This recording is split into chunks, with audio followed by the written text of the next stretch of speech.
The Long Climb, a narrative of the economic rise of black families in the United States. In the early decades of the 21st century, the story of black families in the United States of America still carried the weight of unfinished business.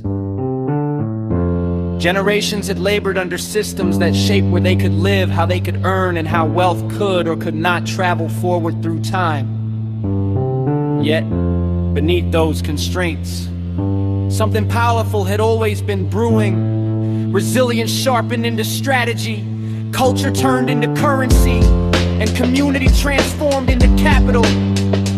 By the mid-2020s, a quiet shift had begun. It started in living rooms and barbershops and church basements and group chats, where conversations about credit scores, stock portfolios, and property ownership began to replace the old language of mere survival. Parents who had once worked multiple jobs so their children could have more were now learning how to keep more and grow more. Financial literacy was no longer a luxury, it became a form of cultural inheritance. Across cities and suburbs, black entrepreneurs multiplied.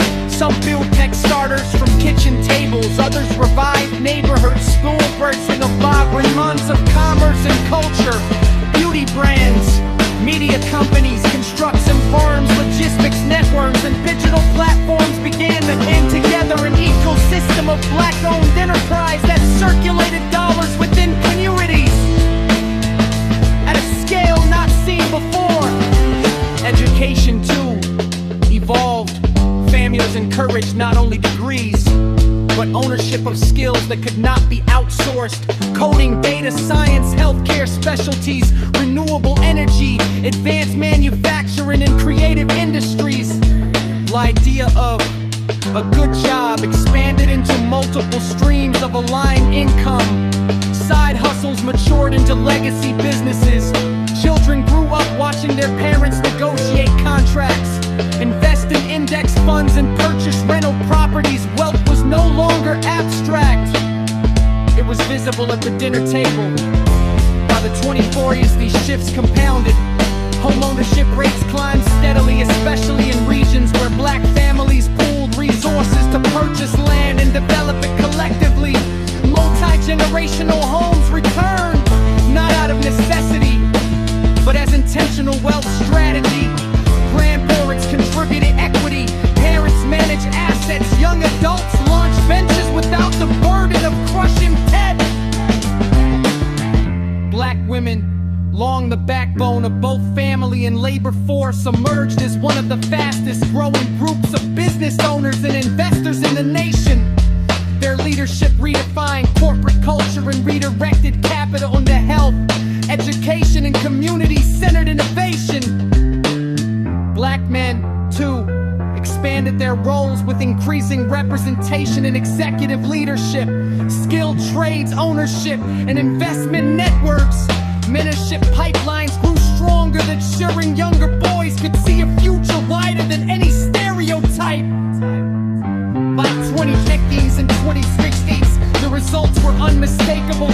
Black families held diversified portfolios that included real estate, equities, intellectual property, and ownership stakes in global companies, installing keep lit neighborhoods, trade gold, baton, and cultural and economic corridors that attracted tourists and technology and sustainable infrastructure. Schools funded by community endowments produced graduates who did not just seek opportunity but created it. The wealth gap, once a chasm carved by centuries, narrowed significant, cannot erase entirely, but reshaped by discipline, policy reform, entrepreneurship, and collective vision. And by 2076, a century after the civil rights era had reshaped the nation's legal framework, the economic story of black families told a new chapter. It was a story where children inherited not only resilience, but resources, where faith and financial wisdom walked hand in hand, where ownership replaced exclusion, when community prosperity was seen not as a threat to others, but as a strengthening of the entire American fabric. The rise did not happen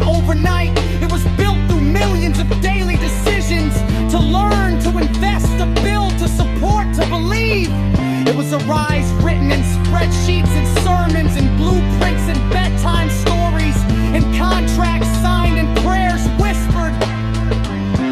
And in the end, it became one of the most compelling economic transformations in American history. A testament to what happens when a people who were once locked out of opportunity learn to design doors of their own.